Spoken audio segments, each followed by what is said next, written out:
I switched the soup bowls. In the second she turned her back, my hands, which usually trembled with age, moved with a silent, steady precision I hadn't felt in years. The bowl she had carefully prepared for me, the one with the clear, odorless liquid she'd tipped from a small vial, was now sitting directly in front of her, my own daughter. She sat across the old oak table, the one I bought the year she was born, and smiled a smile that never quite reached her eyes. "Eat up, Dad," she said, her voice full of false concern. "You need to keep your strength." You're probably wondering how a father could do something so cold, how a quiet Tuesday lunch could turn into this. To understand my action, you have to understand hers. This wasn't a spontaneous act of cruelty. It was the final calculated move in a game she had been playing for months. A game of lies, greed, and the slow, painful erosion of a lifetime of love and sacrifice. It's a difficult story to tell, but it's one that needs to be told. If you like this story, please like this video, subscribe to the channel, and share your thoughts on this story in the comments. Now, let me take you back 6 months, to when my world had shrunk to the 4 walls of this house, and my daughter's devotion began to feel like a cage. My life, for the last 6 months, had been a study in quiet repetition.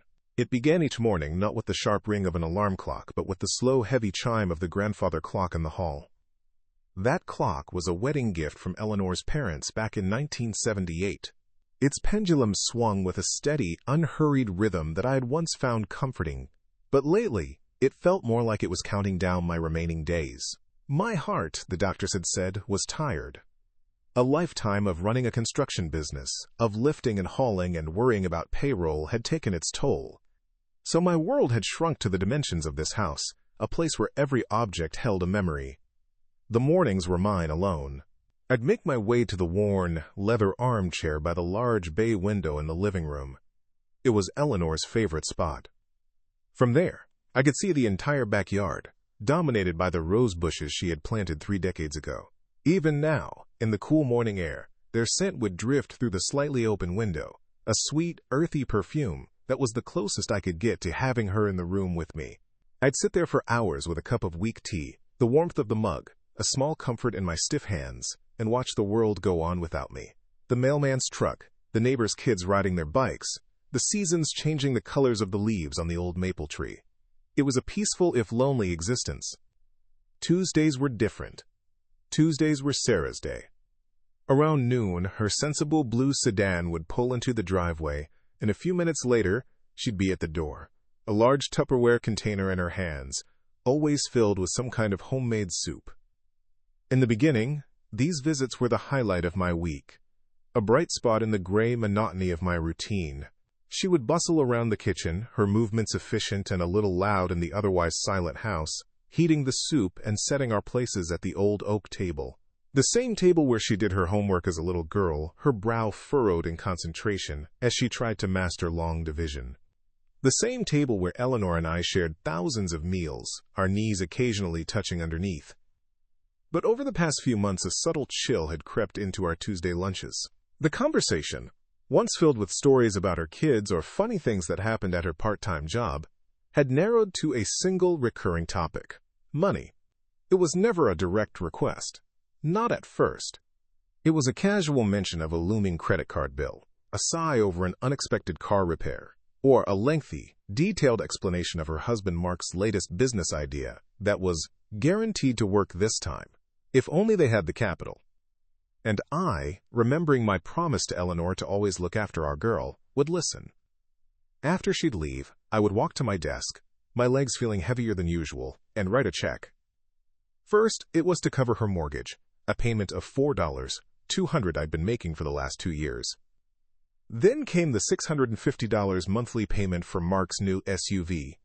Last month, it was a one-time loan of $5,000 for an investment in some tech startup that sounded like smoke and mirrors to me. I remember one afternoon, a few weeks before everything changed, I was sitting in my armchair, looking at the roses. Their deep crimson blooms were particularly vibrant that day. It triggered a memory so sharp it felt like I was living it all over again. It was the summer of 1999. Sarah was 10. I saw her and Eleanor in the garden, their hands covered in dirt, carefully planting a new bush. The sun was warm on my face as I watched from the porch.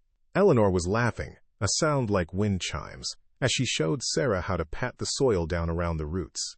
"You have to be gentle," Eleanor had said, her voice carrying on the breeze. "Give it a good home, and it will give you beauty for years to come." Sarah had looked up, her face smudged with dirt, and gave me a smile so pure and bright it could have powered the whole city. When I came back to the present, the silence in the house felt vast and hollow. That little girl with the bright smile felt like a ghost, a memory of someone I used to know. The woman who visited me on Tuesdays was different. Her smile was a careful arrangement of her lips, a performance that never quite reached her eyes.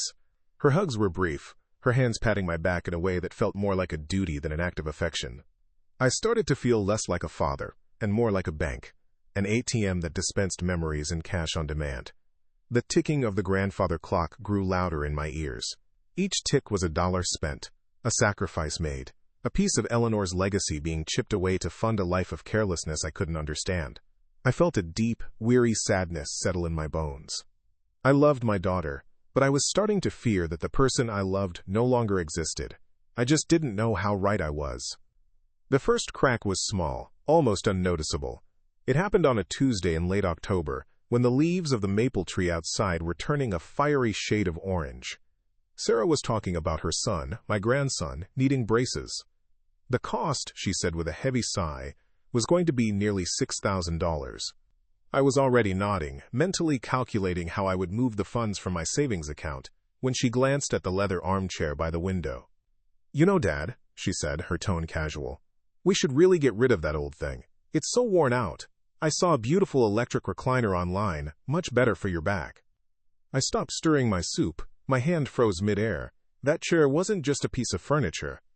It was where Eleanor had read stories to Sarah, her voice a soft murmur in the evening light. It was where I had held my wife's hand during her final months, the worn leather, a silent witness to our grief. I looked from the chair to my daughter's face. There was no sentiment in her eyes, only a practical, dismissive coolness. "No," I said, my voice quieter than I intended. "The chair stays." She just shrugged, a small, tight movement of her shoulders, and changed the subject back to the braces. But I felt a stone drop in my stomach. It wasn't about the chair. It was about what it represented, a past she was eager to discard. A few weeks later, Mark came with her for lunch. He was all smiles and firm handshakes, his cologne too strong for the quiet air of my house. He called me Chief and clapped me on the shoulder, acting as if we were old buddies. The conversation, steered by him, quickly turned to my finances. "We were just thinking, Clark," he began, leaning forward conspiratorially, "that you've got a lot on your plate. All these bills, the house maintenance, it's a lot for one person. Sarah and I were thinking, why don't you let us help? We could get power of attorney, just to handle the paperwork, simplify things for you." He made it sound like a favor, a generous offer from a concerned son-in-law. But I saw the flicker of greed in his eyes as he glanced around the room, his gaze lingering on the silver candlesticks Eleanor had inherited from her mother. I saw the way Sarah watched me, her expression a mixture of hope and impatience. It was a well-rehearsed performance. "Thank you for the offer, Mark," I said, carefully placing my fork on my plate. "But I'm still quite capable of signing my own checks." Mark's smile tightened for a fraction of a second before he recovered, laughing it off. "Of course, Chief, of course. Just an idea." For the rest of the meal, the air was thick with unspoken tension. The ticking of the grandfather clock seemed to mock their forced cheerfulness. The final illusion shattered on a Tuesday in December. Sarah had brought a thick beef stew, its savory aroma filling the kitchen. After lunch, I felt a wave of fatigue and told her I was going to lie down for a bit. I went to my bedroom, but I didn't sleep. I just lay there, listening to the sounds of the house. After about 20 minutes, I heard her talking on the phone in the living room. Her voice was different from the one she used with me. It was sharp, brittle, stripped of all pretend sweetness. "I don't know, Mark, he's just so stubborn," she was saying, her voice a low, angry hiss. "He wouldn't even consider the power of attorney. No, he's not stupid, he's just old. It's taking so much longer than we thought." There was a pause. I held my breath, my heart a cold, heavy lump in my chest. "Just be patient," she snapped into the phone. "The will is clear, everything comes to me. We just have to wait him out. It's not like his heart is going to last forever. I closed my eyes. The scent of Eleanor's roses, faint but persistent, seemed to fill the room. I pictured her in the garden, telling a 10-year-old Sarah to be gentle with the roots, to give them a good home. The memory was so vivid, so painful, it felt like a physical blow. The woman in the living room was not that little girl. She was a stranger, a vulture waiting for me to die. The sadness that had been my constant companion for months began to recede, replaced by something else. A quiet, chilling clarity. The grief was still there, but now it was forged into a kind of armor. I knew then that I wasn't just fighting for my life or my money. I was fighting to protect the memory of the love that had built this house, brick by brick, rows by rows. I got up from the bed, my movements slow and deliberate, and walked back into the living room. When Sarah saw me, she jumped, quickly ending her call. "Dad, I thought you were sleeping," she said, her fake bright smile snapping back into place. I just looked at her. "I was just resting my eyes," I said, and for the first time I smiled back. A calm, steady smile that didn't reach my eyes either. The game had changed. She just didn't know it yet. The following Tuesday arrived under a sky the color of slate. A cold, biting wind rattled the glass in the bay window, and the bare branches of Eleanor's rose bushes looked like skeletal fingers scratching at the pane. The house felt colder than usual, the silence deeper. When Sarah's car pulled into the driveway, Mark was in the passenger seat. My stomach tightened. His presence meant this wasn't a social call, it was business. They walked in without knocking, bringing a gust of frigid air with them. Mark's cologne, a sharp, spicy scent, immediately invaded the familiar smell of old wood and dried lavender that filled my home. Sarah didn't have a container of soup. Instead, she was carrying a sleek leather portfolio. They didn't bother with small talk, sitting down at the oak table as if they were conducting a board meeting. I remained in my armchair, the worn leather a small comfort against the sudden chill in the room. "Dad," Sarah started, her voice unnaturally gentle, "Mark and I have been doing a lot of thinking. We're worried about you here, all alone." Mark leaned forward, placing his elbows on the table that had once been covered in crayon marks and spilled milk. "What she means, Clark, is that this house is a huge asset, just sitting here, depreciating. The upkeep alone must be a nightmare. Property taxes went up 3% last year, did you know that? That's $287 a quarter you're just throwing away." He spoke with the slick confidence of a man who believed he was the smartest person in any room. He looked around, his eyes cataloging every item, not as a memory but as a line item on an inventory sheet. I said nothing. I just watched them, my hands resting on the arms of Eleanor's chair. I could feel the faint cracks in the leather, a map of the years we had spent together. Sarah opened the portfolio. Inside were glossy brochures with pictures of smiling seniors playing bingo and doing water aerobics. "We found a wonderful place for you, Dad. It's called Maple Creek Senior Living. It's only an hour away. They have nurses on staff 24/7, prepared meals, and organized activities. You wouldn't have to worry about a thing." My gaze drifted past her, out the window to the garden, to the rose bushes. "Eleanor planted that garden," I said, my voice quiet but clear. "Every single bush." Mark let out a short, impatient sigh. "Clark, with all due respect, Eleanor is gone. We have to be practical. This house is worth, at minimum, $850,000 in the current market, maybe more. That money could be put into a managed fund. It could secure your future, our future." There it was. The truth, laid bare on the polished surface of my table. It wasn't about my well-being, it was about their inheritance, and their impatience to receive it. Sarah must have seen the look on my face, because she quickly added, "It even has a small gardening club, Dad.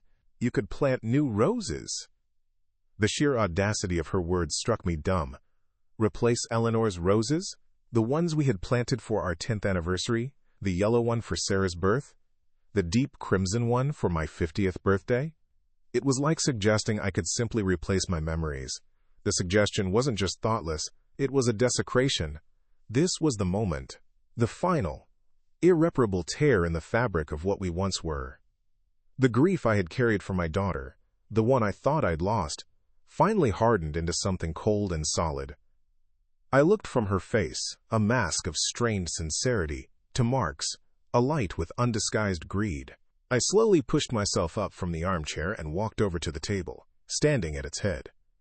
I placed my hands flat on the cool, solid oak. I felt its history under my palms. "And if I say no?" Mark scoffed, leaning back in his chair with a smirk. "Then you're being selfish, Clark. You're sitting on a gold mine while your only daughter is struggling to make ends meet. We're trying to help you, and you're being difficult." Sarah's voice dropped, losing all its manufactured warmth. It became the same sharp, brittle voice I'd heard on the phone. "Dad, listen to me. We've already spoken to a realtor. Her name is Janice, and she's coming on Monday, March 4th, at 10 a.m. to do an appraisal. We expect you to be here and to be cooperative. We're filing for a conservatorship. The lawyer said that given your medical history and age, it's almost a guarantee you're not in a position to manage your own affairs anymore." The grandfather clock in the hall began to chime. It was 1 o'clock. Each bong echoed in the sudden silence, a heavy, final sound. They had planned it all, the legal threats, the emotional manipulation, the timeline. They looked at me, expecting me to crumble, to argue, to plead. They saw a frail old man, an obstacle to be managed. They did not see the man who had built a business from nothing, who had faced down union bosses and crooked inspectors. They had forgotten who I was. I looked straight into my daughter's eyes. There was no anger in my voice, only a profound, chilling calm. "Thank you for letting me know your plans," I said. "You can show yourselves out." Then I turned and walked back to my armchair, sat down, and picked up the book I had been reading. I did not watch them leave. I just listened to the sound of their footsteps, the front door closing, and the engine of their car fading into the distance. The silence that returned was different. It wasn't empty anymore. It was filled with purpose. The ticking of the clock was no longer a countdown to my end. It was the sound of my own clock, starting now, and I had until March 4th to make my move. I sat in the armchair for a long time after the sound of their car faded, leaving a silence that was almost absolute. The only sound was the steady, rhythmic tick-tock of the grandfather clock in the hall. Tick, tock. Each swing of the pendulum seemed to clear my head a little more, sweeping away the fog of shock and grief. The sharp, artificial scent of Mark's cologne still lingered in the air, a foul stain on the familiar smell of my home. I didn't get up, I didn't pace, I didn't clench my fists. I simply sat there, in Eleanor's chair, and let the cold fury settle deep in my bones, not as a raging fire, but as a solid block of ice. They had made a critical error. They saw the gray hair, the tremor in my hands, the slow way I moved, and they assumed the man inside was just as frail. They had forgotten that these hands had once drawn blueprints, poured concrete, and signed payroll checks for 50 employees every Friday for 30 years. They saw a tired heart, but they had no idea about the mind it powered. They had given me a deadline, March 4th. That was their second mistake. Giving a man like me a deadline is like giving him a target. My gaze fell upon the small, locked roll-top desk in the corner.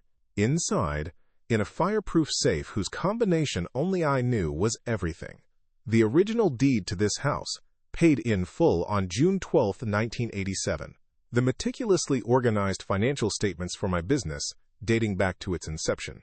The trust Eleanor and I had established with our lawyer, a shrewd, no-nonsense man named David Henderson, who had been my attorney for over 40 years. And, most importantly, the detailed ledgers I had kept for the last 2 years, noting every single check I had written to Sarah. The $4.200 mortgage payment on the 1st of every month. The $650 for Mark's SUV on the 15th. The $5,000 loan from last month, cashed on January 22nd. I had documented it all, not out of suspicion, but out of habit. It was the habit of a businessman who knew that every dollar has a story. A strange sense of calm washed over me. The path forward was suddenly illuminated, as clear and precise as a chalk line on a construction site. There would be no shouting matches, no emotional pleas. That was their game, a messy, chaotic battle of feelings and guilt. I would not play it. I would fight them on my own turf, the clean, unforgiving world of contracts, numbers, and the law. They wanted to file for a conservatorship, claiming I was incapable. I would prove, with indisputable evidence, that I was more capable than they could possibly imagine. They saw this house as an $850,000 asset. They were about to discover it was a fortress. and they had just handed its commander a declaration of war. I leaned my head back against the worn leather, closed my eyes, and for the first time in 6 months, I felt my heart beat with a strong, steady rhythm. The game was on. They just wouldn't see it coming. The silence that followed their departure was heavy, but it was a different kind of silence. The emptiness that had haunted these rooms for months was gone, replaced by a dense, electric stillness. I didn't move from the armchair. I just sat, listening to the grandfather clock, its pendulum swinging back and forth, not as a measure of time passing, but as the steady beat of a new strategy taking form.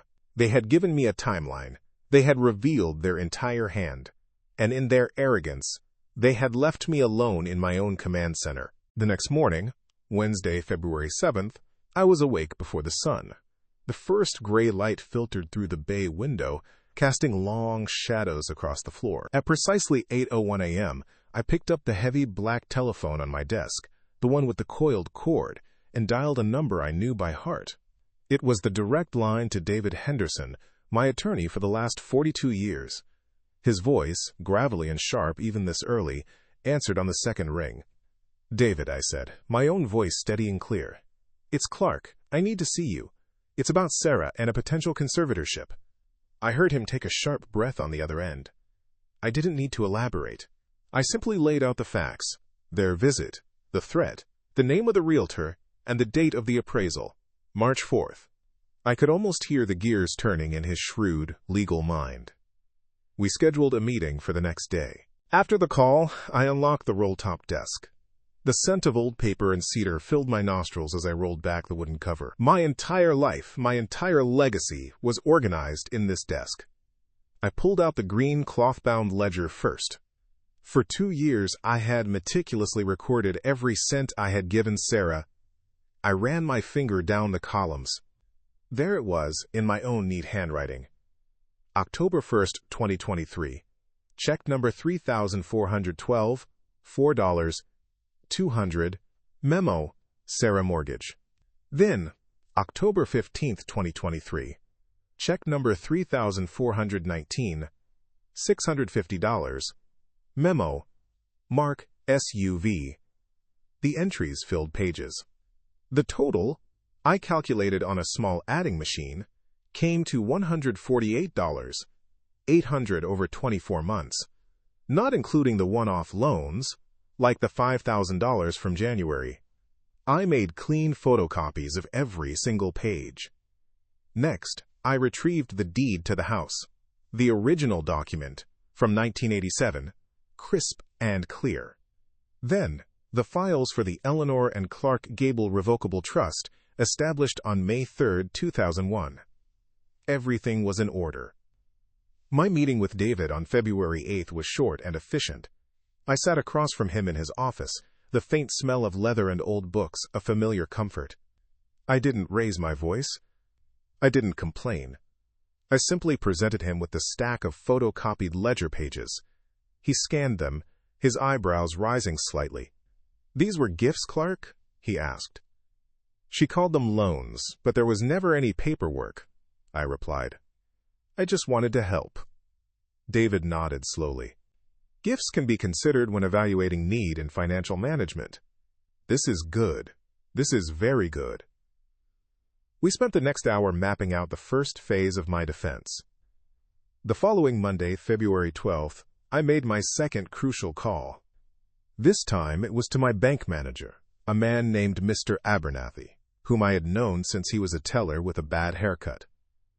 I instructed him to execute a wire transfer. The entire balance of my personal savings account number ending in 7,712, was to be moved. A total of $947, $312.58. It was the bulk of my liquid assets, the money I had carefully saved from the sale of my business. Its new home was to be the trust account, number ending in 004. "Is everything all right, Clark?" he asked, a note of concern in his voice. "Everything is being put in its proper place, Robert." I told him. The transfer was completed by 3 p.m. that day. My personal account now held less than $5,000, enough for daily expenses and nothing more. On Thursday, February 15th, a courier arrived with a document from David's office. A quitclaim deed. My signature, firm and without a tremor, officially transferred ownership of the house at 124 Willow Lane from Clark Gable Individual to the Eleanor and Clark Gable Revocable Trust. The trust was now the sole owner of my home. My home was no longer my asset to be managed, it was the trust's, and I was its trustee. It was a simple, elegant piece of legal fortification. Let them try to seize control of an asset that I no longer technically owned. That afternoon, I called a locksmith.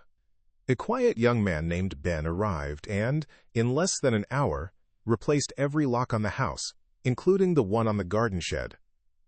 The new keys felt heavy and solid in my palm.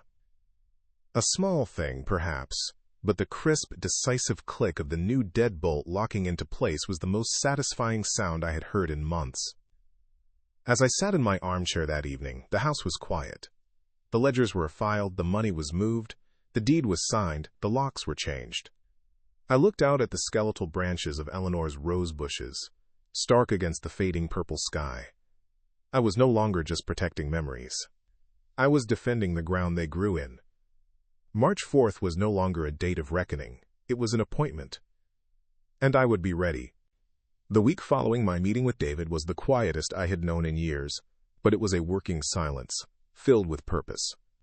Each morning I would sit in my armchair, the worn leather a familiar comfort, and map out my day on a yellow legal pad, just as I had done for 30 years at my company. The objectives were different, but the method was the same, meticulous, logical, and leaving nothing to chance.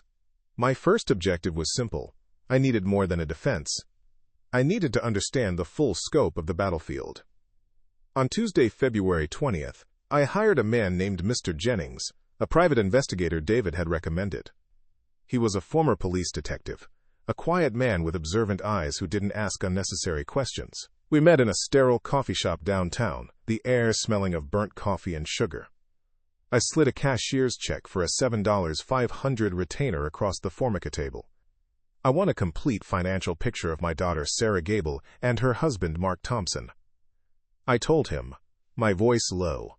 Bank accounts, credit card statements, loan applications, any outstanding debts. I am particularly interested in Mark's recent business ventures. Be discreet. I want a full report delivered to my home no later than Friday, March 1st. He simply nodded, pocketed the check, and was gone. The days ticked by. I tended to Eleanor's roses, pruning the dead canes with a steady hand. The cold air was sharp in my lungs, but the work grounded me. Each snip of the shears felt like I was cutting away the rot that had crept into my life. I paid my bills, balanced my new, much smaller checkbook, and read. I waited. On Monday, February 26th, the phone rang, its shrill sound an intrusion into the calm I had built. I knew it was her before I even picked it up. "Dad?" Sarah's voice said, stripped of its usual syrupy coating. It was flat, impatient. "My lawyer needs copies of your last 3 years of bank statements and any documents related to your investment accounts for the conservatorship filing. You can just leave them in the mailbox and I'll pick them up tomorrow." I let a moment of silence hang in the air, long enough for it to become uncomfortable. "Which lawyer would that be, Sarah?" I asked, my tone perfectly neutral. I heard her huff in frustration on the other end. "The lawyer for the conservatorship, Dad." "Are you listening? We need them by the end of the week." She was no longer asking. She was demanding. This was the daughter I had overheard on the phone, the one who saw me as an obstacle. "I see," I said, keeping my voice even. "All such requests must now be directed to my attorney, David Henderson. I'll have his assistant email you his contact information. I'm sure he will be happy to provide your lawyer with any documents deemed legally appropriate after a formal request is filed with the court." The silence that followed was of a different kind. It was the sound of shock, of a well-laid plan hitting an unexpected wall of solid granite. "Your attorney," she stammered. "Since when do you have an attorney for this?" "Since you informed me of your intention to take legal action against me," I replied calmly. It seemed the prudent thing to do. "Goodbye, Sarah." I placed the receiver gently back in its cradle before she could respond. The click was final. I had just built the first wall. I walked to the bay window and looked out at the garden, The sun was weak, but it was there. For the first time, I felt I was no longer on the defense. I was setting the terms of engagement. On the morning of Friday, March 1st, exactly as requested, a plain brown van with no markings pulled up to my curb. Mr. Jennings, dressed in a simple gray windbreaker, walked up my driveway and handed me a thick manila envelope. No words were exchanged. He got back in his van and drove away. I took the envelope to the oak table, the place where so many lies had been told, and sat down. The weight of it felt significant in my hands. I broke the seal and pulled out a sheaf of papers. The report was 22 pages long, filled with spreadsheets, copies of bank statements, and glossy 8 by 10 photographs. I read every word, my coffee growing cold beside me. The truth was uglier than I had imagined. Mark's tech startup had never existed beyond a cheaply made website and a rented mailbox. The $5,000 I had loaned him had been withdrawn in cash 2 days later. Mr. Jennings had traced it, along with another $37,000, to a series of losses at the blackjack tables at a casino in Atlantic City. His total gambling debt was over $42,000. Sarah's finances were just as grim. Her credit card statements were a litany of frivolous purchases. Lunches at expensive restaurants, spa treatments, and one single charge from a high-end boutique for $1, $280 for something listed as a Valeriano leather handbag. I stared at that line item, and a memory surfaced, sharp and painful. For her 16th birthday, I had saved up for weeks to buy her first real purse, a simple, elegant leather clutch from a local department store that cost me $75.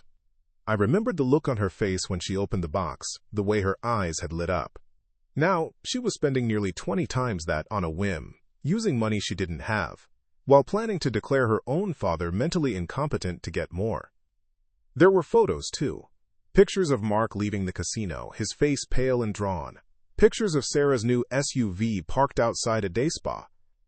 The final page was a summary of their combined debt. A total of $184, $650, not including their mortgage, the mortgage I had been paying for 2 years. I stacked the papers neatly, my hands steady. There was no rage, no great surge of emotion. There was only a profound, hollow ache. The daughter I had loved was truly gone, replaced by this desperate, greedy stranger. The evidence in front of me was not just a financial report. It was a character assessment, and they had failed on every count. I picked up the phone and called David. "David, it's Clark. The report came in.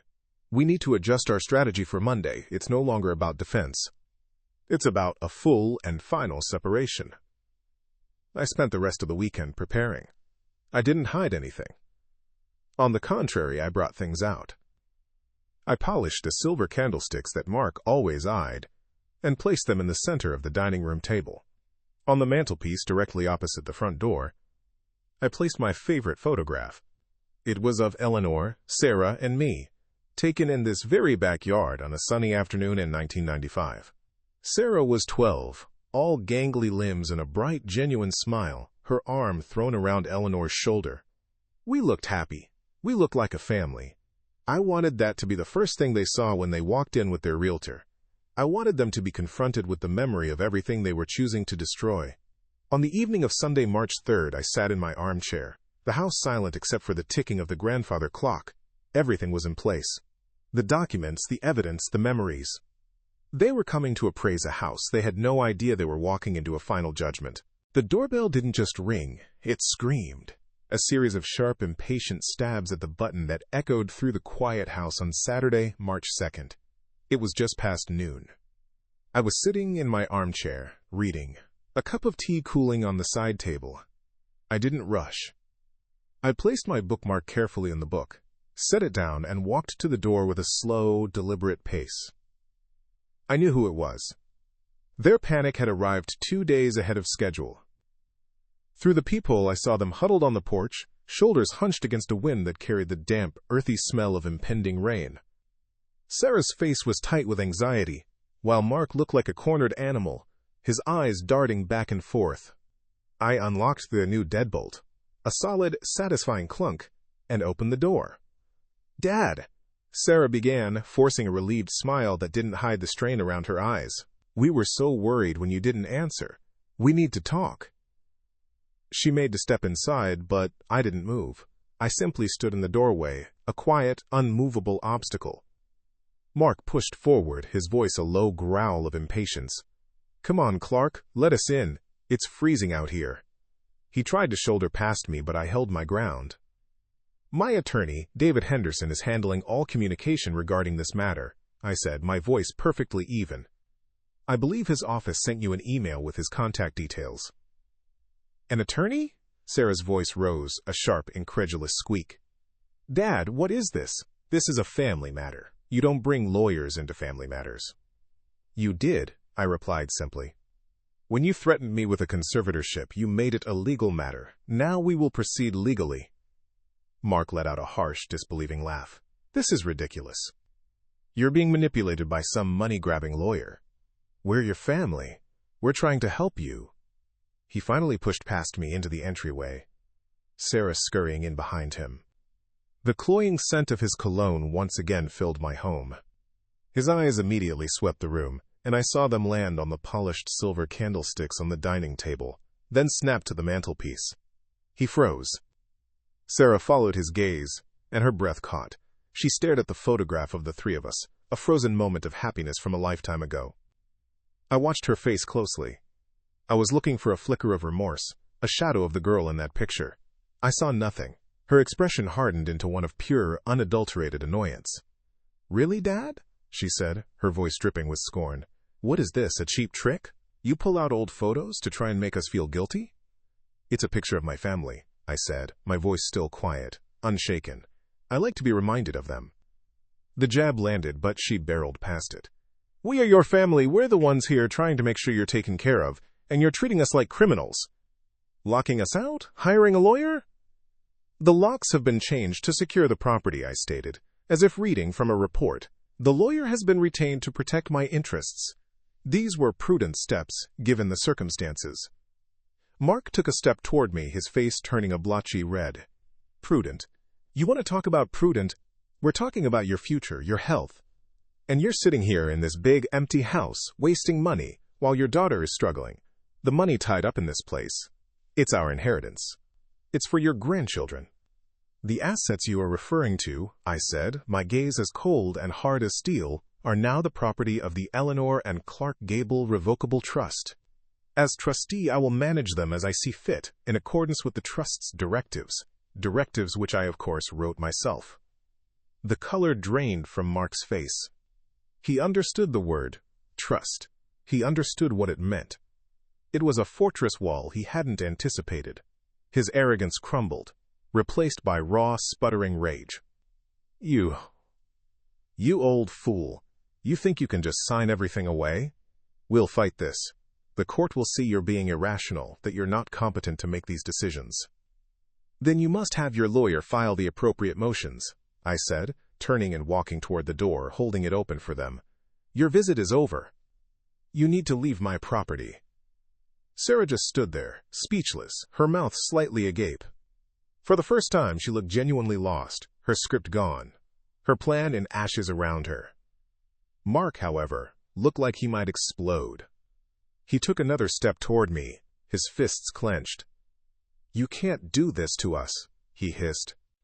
"I'm not doing anything to you," I said, looking him directly in the eye, my voice dropping to a near whisper. "I am simply protecting myself from what you were trying to do to me. Now, leave. And please inform your realtor, Janice, that she is not to set foot on this property on Monday. She will be considered a trespasser. All future communication, without exception, will go through Mr. Henderson's office." I didn't wait for a reply. I stepped back, closed the heavy oak door in their stunned faces, and slid the new deadbolt home. The solid, definitive click was the sound of a gate closing, the sound of my victory. I walked back to my armchair, the fortress now secure, and sat down. Outside, the first drops of a cold, hard rain began to fall. I picked up my book. They had played their hand, and they had lost. Now all that was left was for me to play mine. I watched her lift the first spoonful to her lips. The sound of the silver spoon clinking against her teeth was unnaturally loud in the silent room. The grandfather clock in the hall kept time, its steady tick-tock a merciless metronome for the unfolding drama. My own soup was bland on my tongue, the familiar taste of chicken and broth completely lost to the metallic tang of adrenaline. I ate slowly, my eyes never leaving her face, watching her as she had failed to watch me. She took another bite, and another, chattering about the weather, about a sale at the mall, the words spilling out to fill the space where a real conversation should have been. She was halfway through her bowl when the first sign appeared, a subtle flicker in her eyes. She paused, her spoon hovering over the soup, and brought a hand to her stomach. "This soup is a little rich today," she said, forcing a small laugh. I just nodded, taking another deliberate sip from my own bowl. "It seems fine to me," I replied, my voice a low, neutral rumble. A minute passed. The clock ticked on. A fine sheen of sweat appeared on her forehead, just below her hairline. Her breathing grew shallow. She pushed her bowl away, the ceramic scraping harshly against the oak tabletop. "I don't feel well," she said, her voice suddenly thin and reedy. Her eyes, which had been so carefully blank moments before, were now wide with a dawning, animal panic. She looked from my face to her half-eaten bowl, then back to me. The manufactured smile was gone, replaced by a mask of confusion and terror. "My stomach, it's cramping. What did you do?" I placed my spoon down, gently beside my bowl, making a soft, final sound. I folded my hands on the table, the same table where I had once helped her with her multiplication tables. "A better question, Sarah," I said, my voice devoid of all warmth, "is what did you do?" Her face went pale, a sickly, grayish color. "I don't know what you're talking about." But her denial was weak, her gaze darting toward the empty vial that was surely still in her purse. She tried to stand, but a sharp cramp doubled her over with a pained gasp. "I think you do," I continued, my calm a stark contrast to her rising hysteria. "I think you know about the small, unmarked vial you carry in your handbag, the one filled with a clear, odorless liquid. Did you think I wouldn't see you? Did you think the reflection in the hutch was just for decoration? I've been watching you in that reflection for months, Sarah. I've seen the greed in your eyes when you look at my things. I heard the phone call to Mark, when you said you just had to wait me out." Tears of pain and fear welled in her eyes. "You're crazy," she choked out, clutching her abdomen. "You're a sick old man." "Am I?" I leaned forward slightly. "Am I the one who is $184,650 in debt? Am I the one whose husband owes over $42,000 in gambling losses to men who are not as patient as I am? Am I the one who spent $1,280 on a Valeriano leather handbag last month while planning to have her own father declared incompetent?" I let the specific details hang in the air, each one a hammer blow against her crumbling defense. Her mouth fell open. The numbers, the specifics, had shocked her into silence.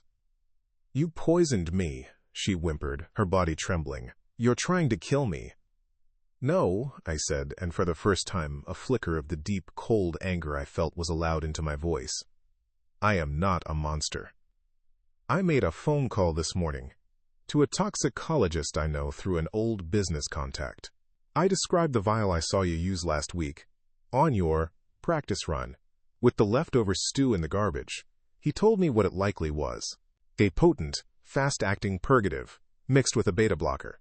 Something that would mimic the symptoms of a severe cardiac event in an old man with a weak heart.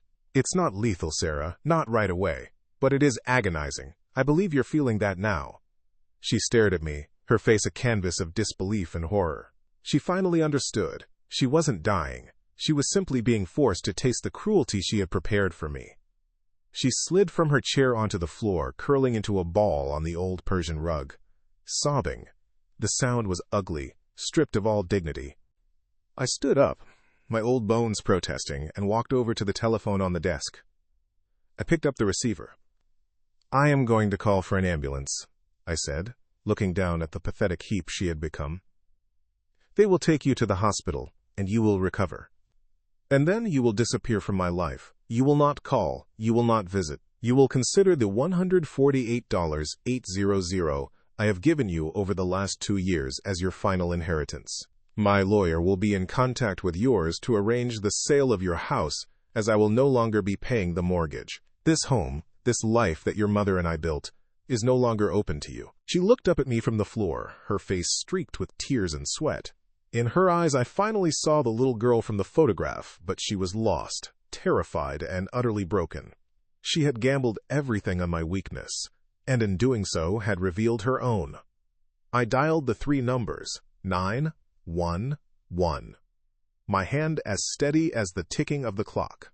I was no longer a victim waiting to die. I was a father bearing a daughter he no longer knew. It's been 6 months since the day the ambulance came. The silence in this house is different now. It's not the heavy, waiting silence of before. It's a lighter, cleaner quiet. The lingering scent of Mark's cologne is long gone, replaced by the smell of lemon polish, fresh coffee, and, on days like today when the window is open, the sweet, earthy perfume of Eleanor's roses. The grandfather clock in the hall still chimes on the hour, but its tone seems softer. It's no longer a countdown to my end. It's just the sound of time, and the time is mine again. David handled the aftermath with his usual quiet efficiency. There were no dramatic courtroom battles. There was just the rustling of papers, the signing of documents, and the final, irrevocable severing of ties. The conservatorship was, of course, never filed. Instead, a settlement was reached. The house on Elm Street, the one my money had paid for month after month, was sold. The proceeds went to clearing their mountain of debt. I don't know where Sarah and Mark went after that. I have no address, no phone number. And I've learned that not knowing is its own form of peace. Some wounds are too deep to ever truly heal. They can only be closed off, protected from further harm. I still sit in Eleanor's old leather armchair every morning, my cup of tea warming my hands. But I don't feel like a prisoner here anymore. This chair is no longer a waiting room for death. It's my command post, the place where I reclaimed my life. The worn leather under my palms feels less like a relic of the past, and more like a testament to endurance. From here, I look out at the garden, at the rose bushes. I've taken over their care completely now. I learned how to prune them just right, how to feed them, how to protect them from the blight. This morning, a new bud on the deep crimson bush, the one we planted for my 50th birthday, opened up. Its color was so vibrant it almost hurt to look at. Tending to these roses isn't a chore. It feels like a quiet conversation with my wife, a way of telling her that the home we built is safe, that her legacy is safe. My world has started to expand beyond these 4 walls. Old friends from my construction days come by for coffee. My neighbor's son helps me with the heavier yard work. The house is filled with laughter sometimes, the easy, genuine kind. I've learned that a family isn't always the one you are born into. Sometimes, it's the one you build around you in the aftermath, brick by brick, kindness by kindness. I had to lose a daughter to find myself again. It's a terrible, heartbreaking truth. But the man she tried to poison no longer exists. In his place is a man who understands that dignity is not something you are given. It is something you refuse to let anyone take away. If you enjoyed this story, don't forget to leave a like, subscribe to the channel, and write in the comments what you thought. I really want to know your opinion. Here you will always find stories that move you, surprise you, and bring lessons to carry with you for life. It's been 6 months since the day the ambulance came. The silence in this house is different now. It's not the heavy, waiting silence of before. It's a lighter, cleaner quiet. The lingering scent of Mark's cologne is long gone, replaced by the smell of lemon polish, fresh coffee, and on days like today when the window is open, the sweet, earthy perfume of Eleanor's roses. The grandfather clock in the hall still chimes on the hour, but its tone seems softer. It's no longer a countdown to my end. It's just the sound of time, and the time is mine again. David handled the aftermath with his usual quiet efficiency. The conservatorship was never filed. Instead, a settlement was reached, where the house my money had paid for was sold to clear their mountain of debt. I don't know where they went after that, and I've learned that not knowing is its own form of peace. My world has started to expand beyond these 4 walls. I still sit in Eleanor's old leather armchair, but I don't feel like a prisoner here anymore. It's my command post, the place where I reclaimed my life. I've learned that a family isn't always the one you are born into. Sometimes the greatest act of love for those you've lost is to protect yourself from those who remain. Betrayal doesn't get to write your final chapter. You do. If you enjoyed this story, don't forget to leave a like, subscribe to the channel, and write in the comments what you thought. I really want to know your opinion. Here you will always find stories that move you, surprise you, and bring lessons to carry with you for life.